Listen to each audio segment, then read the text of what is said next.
Hello everyone, welcome back to my channel. For today's video, I'll be showing you how to create this gorgeous look. If this interests you, keep on watching.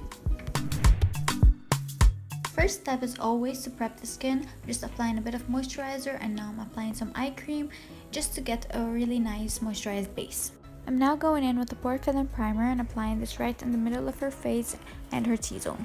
To even out the skin tone, I'm using this full coverage concealer. I'm going to apply it with the brush and just apply some of the product wherever she needs more coverage, like her acne or acne scars and discoloration. Using a brush will give you more coverage and more control over the placement of the product. This step is important if you don't want to use a full coverage or very thick and cakey foundation. So I forgot the foundation that I used here, but as you can see, I mixed it on my palette and now I'm applying it onto her skin, just tapping it in with my brush.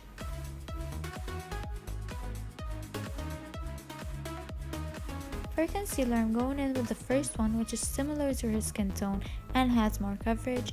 This will help cover up her dark circles, and then I'm going in with the lighter one just to brighten up the face.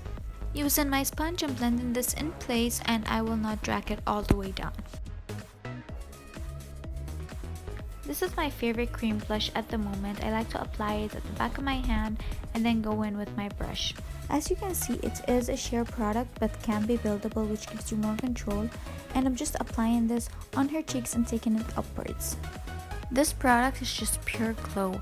It gives a super dewy and wet look to the skin and has no glitter. It's my favorite liquid highlight. It's just perfect. I'm not going to bake, so I'm just going to use this dense brush and set underneath her eyes, and then a fluffier one to set the rest of her face.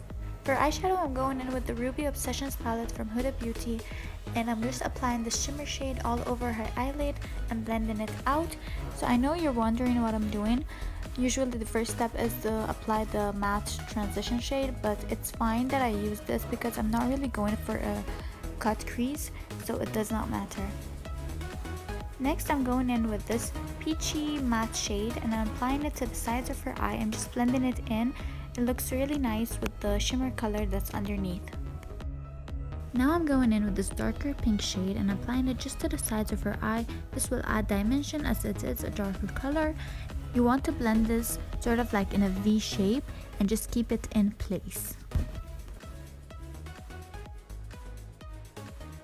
Next, I'm going in with this darker maroon shade and applying it sort of in the same way I applied the darker pink. Just keep it at the corner of the eye and sort of blend it in this V or triangular shape. Now I took a clean blending brush. I'm just blending out the edges so that we don't have any harsh lines.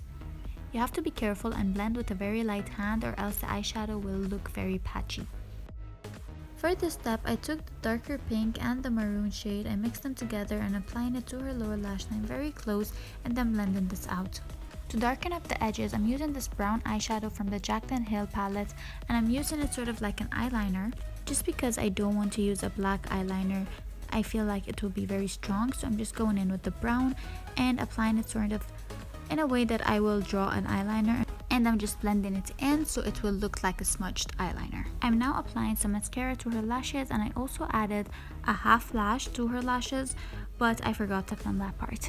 For eyebrows, I'm going in with this NYX Micro Brow Pencil, and this is really good because it has a small tip, so it's really nice at drawing individual hairs. So I'm going in very lightly just to fill in the gaps and just brush them upwards. I'm not really contouring, I'm just bronzing up the face. With this NYX bronzer, I'm just applying it to her forehead, her jawline, and her cheekbones. For blush, I'm using this Juicy Beauty palette. It's very pigmented, it has really pretty colors, so I'm just applying it to her cheeks to give her a fresh look. And with the excess product, I'm just applying it to her nose or forehead to just bring the look together. So I'm using a glowy setting spray just to melt everything together and just give that additional glow to the skin. Then I'm going in with my highlighter and just applying it over the blush and on her cheeks. So I chose to go with the nude lip because I don't want to steal the spotlight from the eyeshadow. Also, this lipstick is super pretty, super pretty and very affordable. And this is the final look, you guys. I tried to film and explain this in the simplest way possible, so if this helped any one of you, please let me know. Thank you so much for watching. Don't forget to give this a like and subscribe if you haven't already. I'll see you in my next video. Bye!